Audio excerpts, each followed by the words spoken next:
बोलिए सियापति रामचंद्र भगवान की जय।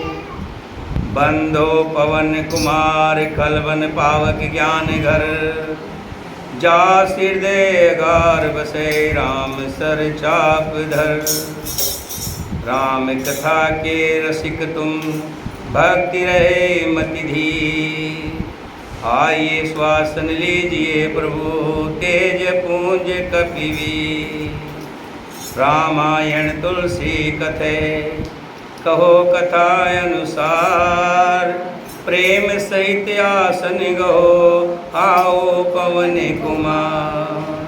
कथा आरंभ होत है, सुनो वीर हनुमान।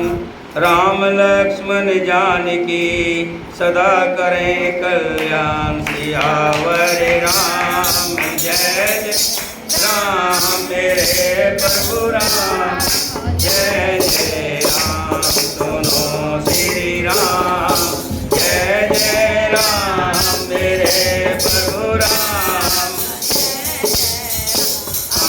मंगल भवन अमंगल हारी, करहु तो दशरथ अजर बिहारी। श्री राम जय जय राम, बोलो श्री राम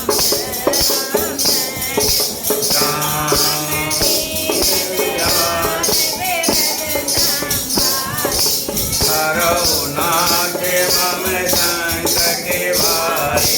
श्री राम जय जय राम, बोलो श्री राम जय राम। विघ्न हरण मंगल करण, गौरी सुत गजराज। कंठ विराजो शारदा, आज बचाओ लाज। घर में पधारो, घर में पधारो गजानन जी, मेरे घर में पधारो।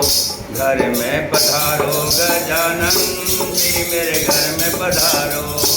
घर में पधारो, मेरे घर में पधारो गजानन जी, मेरे घर में पधारो।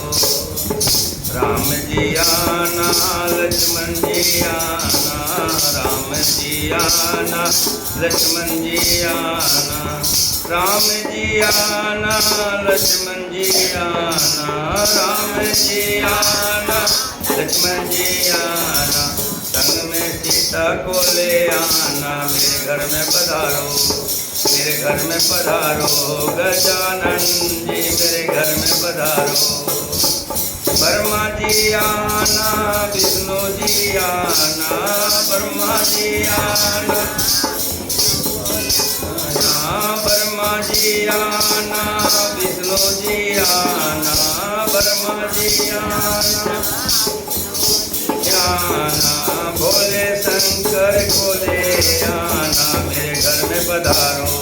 मेरे घर में पधारो गजानन जी, मेरे घर में पधारो। मेरे घर में पधारो गजानन जी, मेरे घर में पधारो।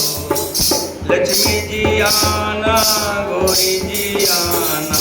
लक्ष्मी जी आना, गौरी जी आना। लक्ष्मी जी आना, गौरी जी आना। सरस्वती मैया को ले आना, मेरे घर में पधारो। मेरे घर में पधारो गजानन जी, मेरे घर में पधारो। रिद्धि सिद्धि संग मेरे घर में पधारो। मेरे घर में पधारो गजानन जी, मेरे घर में पधारो। बोले गणपति महाराज की जय। कौशल्यादि नार प्रिय, सब आचरण पुनीत। पति अनुकूल प्रेम दृढ़, हरिपद कमल विनीत। राजा दशरथ की कौशल्या आदि प्रिय रानियाँ सभी पवित्र आचरण वाली थी। वे बड़ी विनीत और पति के अनुकूल चलने वाली थी, और श्री हरि के चरण कमलों में उनका दृढ़ प्रेम था। बेटा ये चलो बाहर, चलिए बाहर, चलो बाहर। नहीं जाने दो, चलो बेटा बाहर, चलो भेजिए बाहर, चलो बेटा।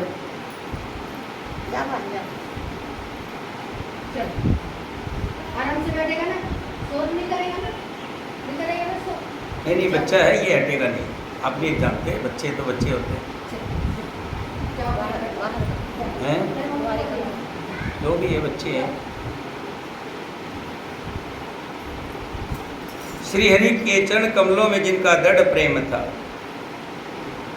एक बार भूपत मन माही, है गिलान मोर सुत नाही। गुरु ग्रह गयो तुरंत मही पाला, चरण लाग कर विनय विशाला। एक बार राजा दशरथ पुत्र ना होने के कारण मन में गिलानी लेकर के गुरु जी के घर गए और चरणों में बहुत ही विनय की और चरणों में जाकर बैठ गए। निज दुख सुख सब गुरु सुनायो, कहे विशिष्ट बहुविधि समझायो। राजा ने अपना सारा सुख दुख गुरु को सुनाया। गुरु वशिष्ठ जी ने उन्हें बहुत प्रकार से समझाया और कहा, धीरज धरो, तुम्हारे 4 पुत्र होंगे जो तीनों लोकों में प्रसिद्ध होंगे, भक्तों के भय को हरने वाले होंगे। अब राजा कहता, मेरे तो एक भी नहीं, आप 4 की बात कर रहे हो। तब दशरथ जी कुछ नहीं बोले, चुपचाप बैठे। लेकिन जब दुखड़ा गुरु को सुना दिया, जब हम कोई अपने मन की बात अपने प्रीतम को, अपने प्रभु को सुना देते हैं, अब वो प्रभु उसका निवारण करते हैं। उसका कार्य जिसको सुनाया उसका कर्तव्य बढ़ जाता है, उसको पूरा करें। दशरथ जी कुछ नहीं कह रहे, बैठे हैं। लेकिन वशिष्ठ जी ने तुरंत श्रृंगी ऋषि विशिष्ट बुलावा, पुत्र काम शुभ जग करावा। उसी समय वशिष्ठ जी ने श्रृंगी ऋषि को भेजा बुलावा। श्रृंगी ऋषि, देखिए यज्ञ जो होता है, अलग अलग तरह के यज्ञ होते हैं और सबके अलग अलग विधि होती है। सब यज्ञ कोई नहीं करवा सकते। पुत्र प्राप्ति हेतु यज्ञ भी जो है कौन करवा सकता है? जो कभी किसी से मांग कर ना खाया हो, जो जनता के बीच में ना गया हो और किसी से मांग कर ना खाया। तो ऐसे ऋषि मिलेंगे कहाँ? श्रृंगी ऋषि। कौन जानता है इस बात को? गुरु ही जानते हैं, आम आदमी नहीं जानता। कोई कहे कि ऐसा ऋषि कहाँ मिलेगा? वशिष्ठ जी जानी जात कहने लगे। उसी हिसाब से श्रृंगी ऋषि को बुलाया और पुत्र प्राप्ति हेतु यज्ञ करवाया। भक्ति सहित मुनि आहुत दीने, प्रगटे अग्नि चरोच कर लीने। वशिष्ठ जी ने श्रृंगी ऋषि को बुलवाया और उनसे शुभ पुत्र कामेष्ट यज्ञ करवाया। मुनि के भक्ति सहित आहुति देने पर अग्निदेव स्वयं प्रकट हो गए। उनके हाथ में खीर का बहुत बड़ा कटोरा है। खीर मतलब खीर, कहने के लिए खीर है, सब खाते हैं। खीर 3 चीज़ों से मिलकर के बनती है। क्या? पहले दूध नहीं होगा तो खीर नहीं बनेगी। फिर चावल, फिर मीठा, चीनी कहें, खांड कहें, जो भी कहें। खीर बनती है 3 चीज़ों से, दूध। और दूध क्या है? दूध भक्ति है। भक्ति जो साफ सुथरी एकदम, जिसका सवेदपन हो। चावल सम और मीठा भी भक्ति है। ये तीनों का संगम जब होता है, जो इस खीर को खाता है वही राम को पाता है। जब तक हम भक्ति को नहीं पाएंगे, तब तक राम को भी नहीं पाएंगे। यानी जो खीर नहीं खाएंगे तो राम कहाँ से आएंगे। अग्निदेव तुरंत प्रकट हुए हाथ में खीर का डोना लेकर के और कहा कि ये ले जाइए, अपनी रानियों को खिला दी। रानी 3, पुत्र कितने हुए? 4। खीर ले जा करके वशिष्ठ जी श्रृंगी ऋषि को बुलाया और सुपुत्रार्थ में यज्ञ करवाया। मुनि के भक्ति सहित आहुतियाँ देने पर अग्निदेव हाथ में खीर लिए हुए प्रकट हुए और दशरथ से बोले, वशिष्ठ जी ने हृदय में जो कुछ विचारा था, जिस सोच से ये यज्ञ करवाया था वशिष्ठ जी ने, वो पूरा हुआ। तुम्हारा वो काम सिद्ध हो गया। हे राजन, अब तुम जाकर इस पायस को, जिसको जैसा उचित हो वैसा भाग बनाकर बांट दे। तब आदर्श भय पावक सकल सभय समझाय, परमानंद मगन नृप हर्ष न हृदय समाय। उसके पश्चात अग्निदेव सारी सभा को समझाकर अंतर ध्यान हो गए। राजा परमानंद में मगन हो गए। उनके हृदय में हर्ष समाता नहीं है, खुशी का ठिकाना नहीं है। तभी राय प्रिय नार बुलाई, कौशल्याद तहाँ चले आए। अर्ध भाग कौशल्या दीना, उभय भाग आधे कर कीना। उसी समय राजा ने अपनी प्यारी पत्नियों को बुलाया। कौशल्या आदि सब रानियां वहाँ चली आई। राजा ने पायस का आधा भाग कौशल्या को दिया और जो शेष आधा बच गया उसके फिर 2 भाग किए। एक ही कह नृप सो देयो, रहो सो भय भाग पुनि भयो। वह उनमें से 1 भाग राजा ने एक ही को दे दिया। शेष जो बचकर रहा उसे फिर 2 भाग हुए। राजा ने उसको कौशल्या और कैकेयी के हाथ पर रख दिया। अर्थात उनकी अनुमति लेकर और इस प्रकार उनका मन प्रसन्न करने के लिए, कहीं ऐसा ना हो कि कहीं नाराज हो जाए, मुझे तो आधा भाग दिया।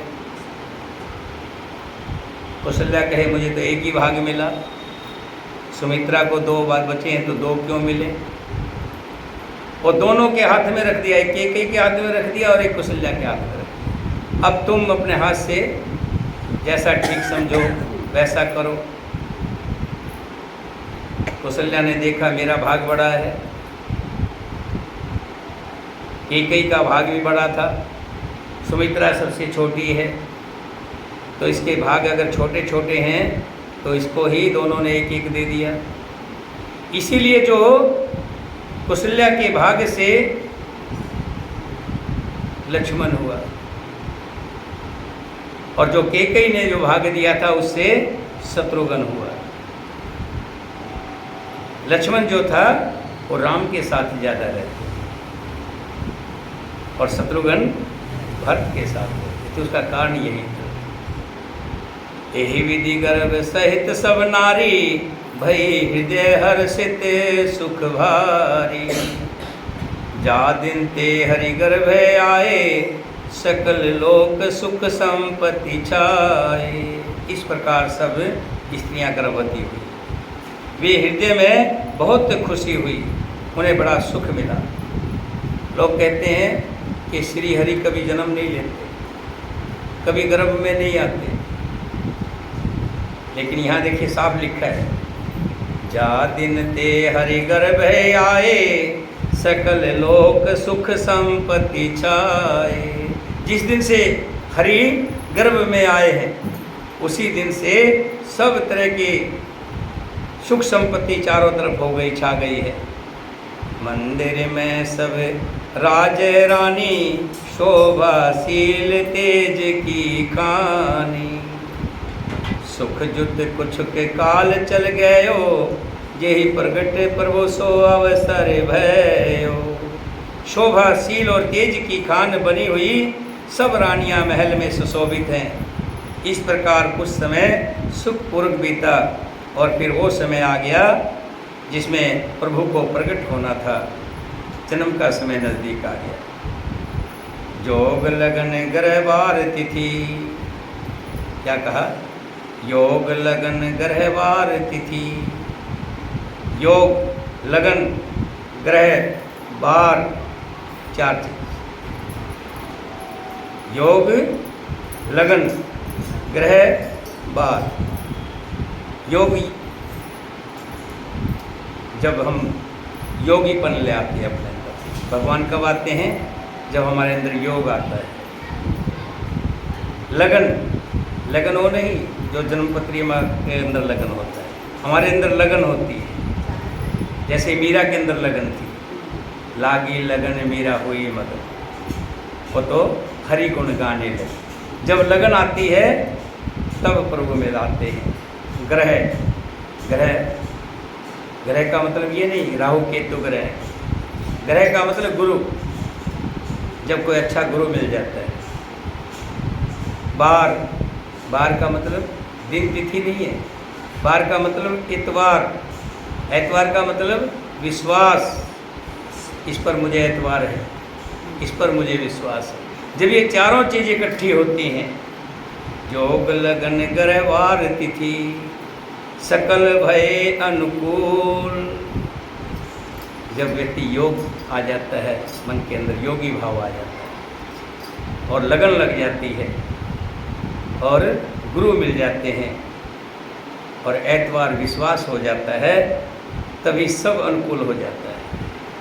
योग लगन ग्रहवार तिथि, सकल भय अनुकूल। चर अर अचर हर्ष जुत, राम जन्म सुख मूल। सियावर राम जय जय, हे प्रभु राम जय जय राम। सुनो तेरी राम, हे प्रभु राम जय जय राम। मंगल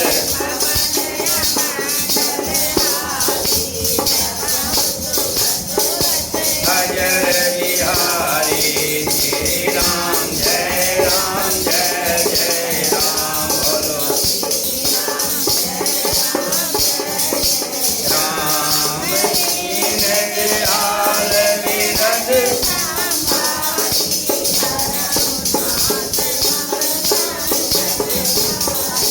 श्री राम जय जय राम। बोलो श्री राम जय राम, बोलो श्री राम जय राम। नौमी तिथि मधुमास पुनीता, सुनिए बड़े। नौमी तिथि मधुमास पुनीता, शुक्ल पक्ष अभिजित हरिपीता। नौमी की तिथि मधुमास, शुक्ल पक्ष। अब यहाँ इनका अर्थ निकालें तो क्या होगा? शुक्ल का मतलब होता है प्रकाश। 2 पक्ष होते हैं, एक कृष्ण पक्ष और एक शुक्ल पक्ष। कृष्ण पक्ष में तो कौन आए थे? कृष्ण भगवान। कृष्ण भगवान को अंधेरा पसंद है क्योंकि कृष्ण पक्ष में आए, क्योंकि उनको चोरी करनी है। तो चोर को क्या अंधेरा पसंद होता ना? अंधेरा होगा तभी चोरी होगी, रोशनी में तो चोरी नहीं हो पाएगी। कृष्ण जी को अंधेरा पसंद है, इसलिए शुक्ल पक्ष में आए हैं। और यहाँ श्री राम जी शुक्ल पक्ष। शुक्ल पक्ष का मतलब प्रकाश, जिसके राम जी कहाँ आते हैं? जहाँ प्रकाश होता है, जहाँ रोशनी होती है। जब तक हमारे अंदर अंधेरा रहेगा, हमारे अंदर प्रकाश नहीं आएगा, तब तक राम जी को हम नहीं पा सकेंगे। नौमी तिथि, नौमी तिथि का मतलब है नवदा भक्ति। नवदा भक्ति शिवरी को सुनाई थी राम जी ने। सबरी को कहा था कि मैं तुझे नवदा भक्ति सुनाता हूँ। जब तक हमारे अंदर 9 प्रकार की जो भक्ति है उनका एहसास हमें नहीं होगा, हमें ज्ञान नहीं होगा, तब तक राम जी नहीं आएंगे, राम जी को नहीं पा पाएंगे।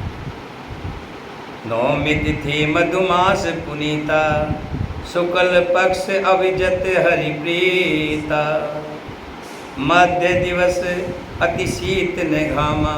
मध्य दिवस मतलब बीच का।